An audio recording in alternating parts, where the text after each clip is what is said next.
अस्सलाम वालेकुम बच्चों। आज का हमारा टॉपिक है benefits of seed treatment. Benefits of seed treatment.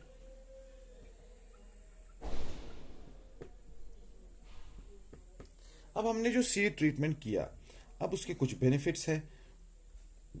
वो बेनिफिट्स क्या है जो हमने सीड ट्रीटमेंट किया तो उससे हमें क्या मिला? पहला, fast germination.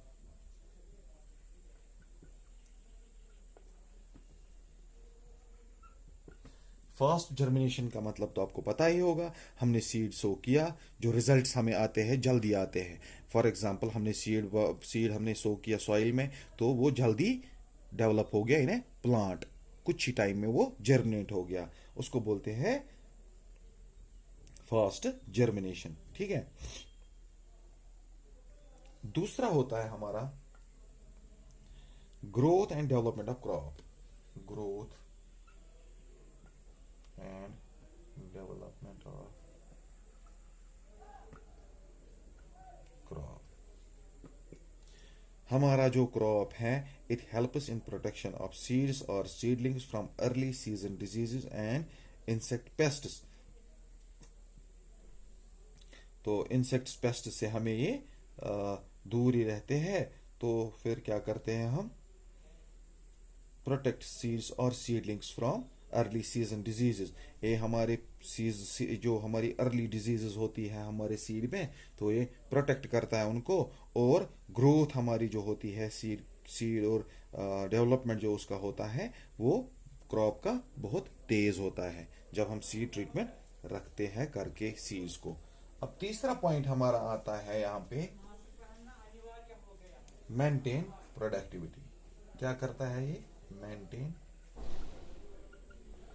Productivity.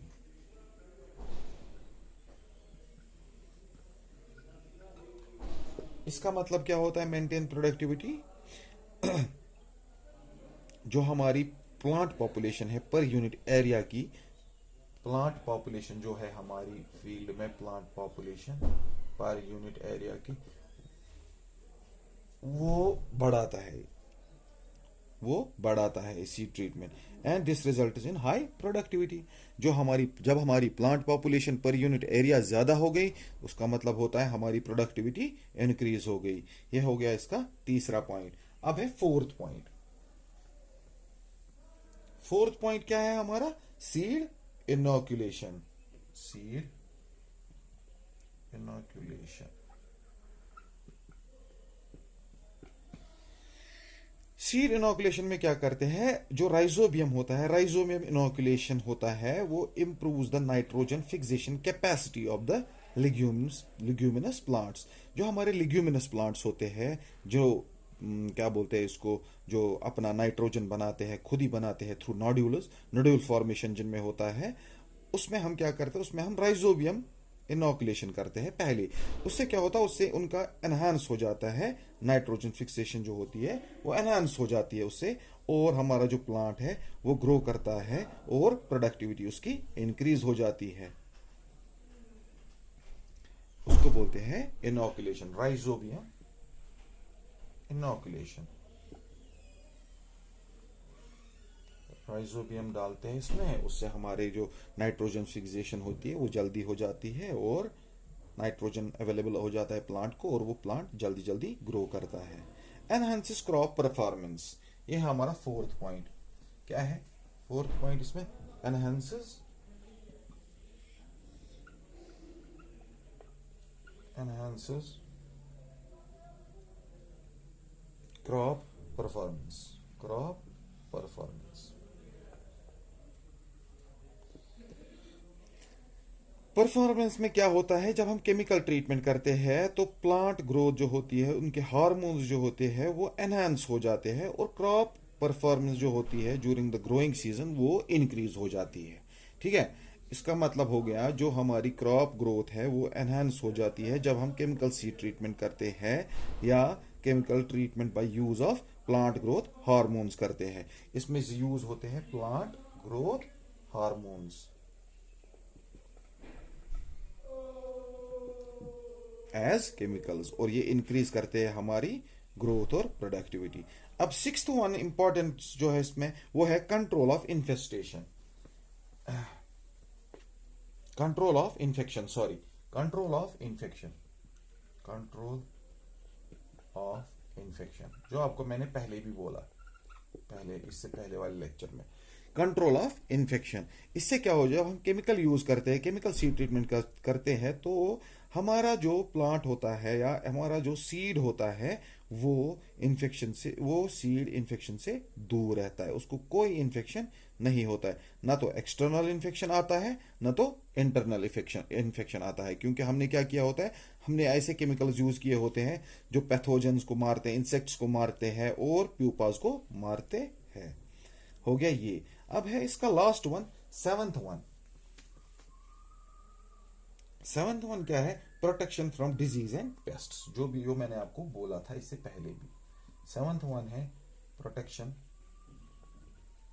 From disease and pests, disease and pests.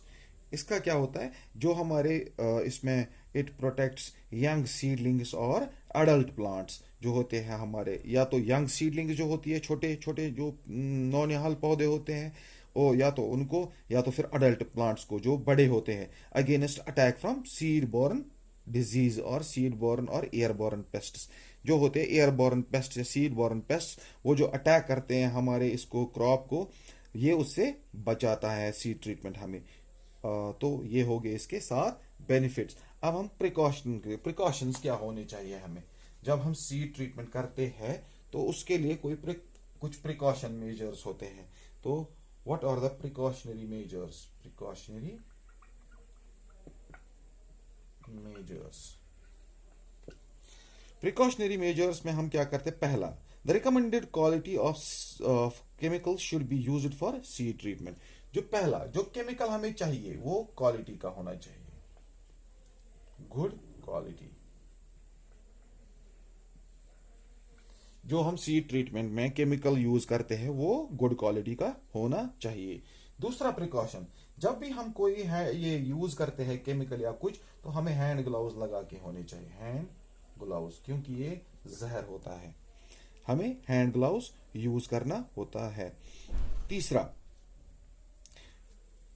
जो कि आजकल ज्यादा है, मास्क लगाते हैं, तो इसको लिखते हैं हम, face covers should be used while seed treatment or applying these chemicals। जब हम अब चौथा है, जब हम ये कंप्लीट करते हैं कंप्लीट प्रोसेस, उसके बाद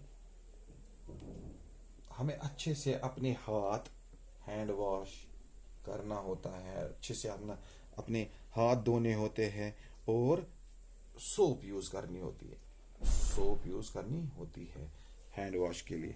तो this completes our unit. So I hope you all have understood. तो अगर किसी को कोई क्वेश्चन हो तो जैसे मुझे व्हाट्सएप पे क्वेश्चन करते हो, वैसे ही मुझे व्हाट्सएप पे क्वेश्चंस भेजना। अस्सलाम वालेकुम।